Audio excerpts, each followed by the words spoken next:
Single entry சாப்டரில் some எப்படி போடணும்னு சொல்கிறேன். நார்மலாக கொஸ்டின்ஸ் வந்து opening ledger balances, closing ledger balances இருக்கும்.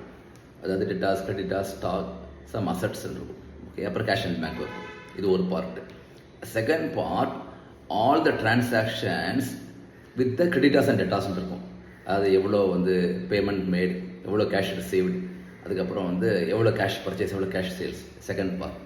Third part, some adjustments, some depreciation இருக்கும், சம் ட்ராயிங்ஸ் இருக்கும், அண்ட் சம் அதர் எக்ஸ்பென்சஸ் இருக்கும். ஓகேயா? ஸோ இந்த மாதிரி 3 பார்ட்ஸ் இருக்கும்போது என்ன பண்ணணும்னா, இப்போ இந்த செகண்ட் பார்ட் இருக்குல்ல, அது வந்து only creditors and debtors transactions இருக்குது. That means we do not know what is the purchase and sale. அதுதான் இம்பார்ட்டன்ட். கரெக்டாக? அப்போ debtors account and creditors account open பண்ணணும்.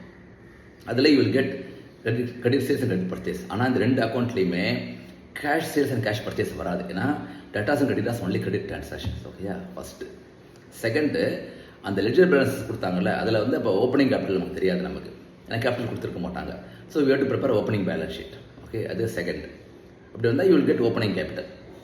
ஸோ நமக்கு ஓப்பனிங் கேபிட்டல் தெரியும், தென் கிரெடிட் சேல்ஸ் தெரியும், கிரெடிட் பர்ச்சேஸ் தெரியும். கரெக்டாக?